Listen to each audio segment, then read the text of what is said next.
द्वितीय स्कंद अध्याय 3। श्रीमद् भागवत महापुराण द्वितीय स्कंद तृतीय अध्याय। कामनाओं के अनुसार विभिन्न देवताओं की उपासना तथा भगवत भक्ति के प्राधान्य का निरूपण। श्री शुकदेव जी कहते हैं, परीक्षित, तुमने मुझसे जो पूछा था कि मरते समय बुद्धिमान मनुष्य को क्या करना चाहिए, उसका उत्तर मैंने तुम्हें दे दिया।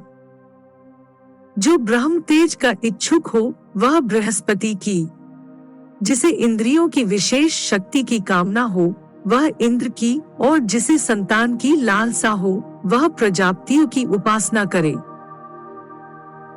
जिसे लक्ष्मी चाहिए वह माया देवी की, जिसे तेज चाहिए वह अग्नि की, जिसे धन चाहिए वह वसुओं की, और जिस प्रभावशाली पुरुष को वीरता की चाह हो उसे रुद्रों की उपासना करनी चाहिए।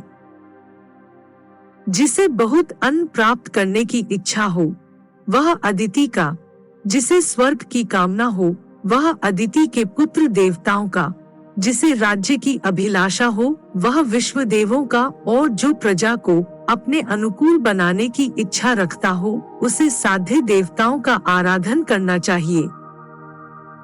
आयु की इच्छा से अश्विनी कुमारों का, पुष्टि की इच्छा से पृथ्वी का, और प्रतिष्ठा की चाह हो तो लोक माता पृथ्वी और देव आकाश का सेवन करना चाहिए।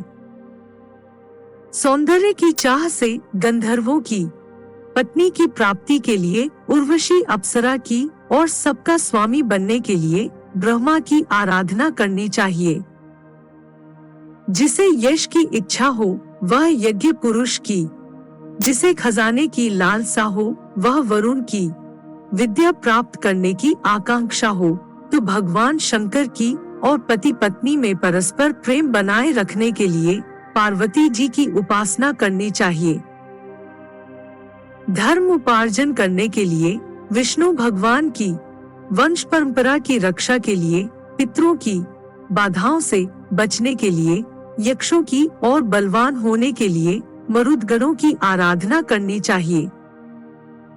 राज्य के लिए मनवंतरों के अधिपति देवों को, अभिचार के लिए निवृत्ति को, भोगों के लिए चंद्रमा को, और निष्कामता प्राप्त करने के लिए परम पुरुष नारायण को भजना चाहिए। और जो बुद्धिमान पुरुष है वह चाहे निष्काम हो, समस्त कामनाओं से युक्त हो अथवा मोक्ष चाहता हो, उसे तीव्र भक्ति योग के द्वारा केवल पुरुषोत्तम भगवान की ही आराधना करनी चाहिए। जितने भी उपासक हैं उनका सबसे बड़ा हित इसी में है कि वे भगवान के प्रेमी भक्तों का संग करके भगवान में अविचल प्रेम प्राप्त कर लें। ऐसे पुरुषों के सत्संग में जो भगवान की लीला कथाएं होती हैं, उनसे उस दुर्लभ ज्ञान की प्राप्ति होती है जिससे संसार सागर की त्रिगुणमयी तरंग मालाओं के थपेड़े शांत हो जाते हैं। इंद्रियों के विषयों में आसक्ति नहीं रहती, कैवल्य मोक्ष का सर्वसम्मत मार्ग भक्ति योग प्राप्त हो जाता है। भगवान की ऐसी रसमयी कथाओं का चस्का लग जाने पर भला कौन ऐसा है जो उनमें प्रेम न करे। शौनक जी ने कहा, सूत जी, राजा परीक्षित ने शुकदेव जी की यह बात सुनकर उनसे और क्या पूछा। वे तो सर्वज्ञ होने के साथ ही साथ मधुर वर्णन करने में भी बड़े निपुण थे।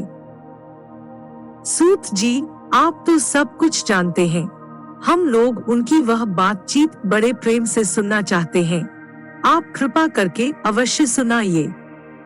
क्योंकि संतों की सभा में ऐसी ही बातें होती हैं जिनका पर्यवसान भगवान की रसमयी लीला कथा में ही होता है।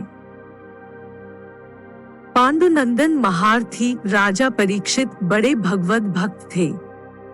बाल्यावस्था में खिलौनों से खेलते समय भी वे श्री कृष्ण की लीला का ही रस लेते थे। भगवानमय श्री शुकदेव जी भी जन्म से ही भगवत परायण हैं। ऐसे संतों के सत्संग में भगवान के मंगलमय गुणों की दिव्य चर्चा अवश्य ही हुई होगी। जिसका समय भगवान श्री कृष्ण के गुणों के गान अथवा श्रवण में व्यतीत हो रहा है, उसके अतिरिक्त सभी मनुष्यों की आयु व्यर्थ जा रही है। ये भगवान सूर्य प्रतिदिन अपने उदय और अस्त से उनकी आयु छीनते जा रहे हैं। क्या वृक्ष नहीं जीते? क्या लोहार की धौंकनी सांस नहीं लेती? गांव के अन्य पालतू पशु क्या मनुष्य पशु की ही तरह खाते पीते या मैथुन नहीं करते? जिसके कान में भगवान श्री कृष्ण की लीला कथा नहीं पड़ी, वह नर पशु, कुत्ते, ग्राम सूकर, ऊंट और गधे से भी गया बीता है। सूत जी, जो मनुष्य भगवान श्री कृष्ण की कथा कभी नहीं सुनता, उसके कान बिल के समान हैं। जो जीभ भगवान की लीलाओं का गायन नहीं करती, वह मेढक की जीभ के समान तरतर करने वाली है। उसका तो न रहना ही अच्छा है। जो सिर कभी भगवान श्री कृष्ण के चरणों में झुकता नहीं, वह रेशमी वस्त्र से सुसज्जित और मुकुट से युक्त होने पर भी बोझा मात्र ही है।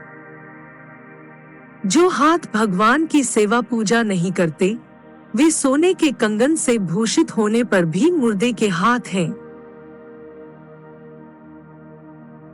जो आंखें भगवान की याद दिलाने वाली मूर्ति, तीर्थ, नदी आदि का दर्शन नहीं करती, वे मोरों की पांख में बने हुए आंखों के चिन्ह के समान निरर्थक हैं।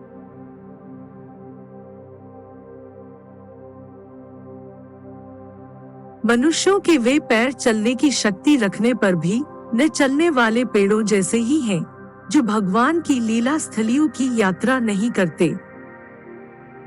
जिस मनुष्य ने भगवत प्रेमी संतों के चरणों की धूल कभी सिर पर नहीं चढ़ाई, वह जीता हुआ भी मुर्दा है। जिस मनुष्य ने भगवान के चरणों पर चढ़ी हुई तुलसी की सुगंध लेकर उसकी सराहना नहीं की, वह श्वास लेता हुआ भी श्वास रहित शव है। सूत जी, वह हृदय नहीं लोहा है, जो भगवान के मंगलमय नामों का श्रवण कीर्तन करने पर भी पिघलकर उन्हीं की ओर बह नहीं जाता। जिस समय हृदय पिघल जाता है, उस समय नेत्रों में आंसू छलकने लगते हैं और शरीर का रोम रोम खिल उठता है। प्रिय सूत जी, आपकी वाणी हमारे हृदय को मधुरता से भर देती है।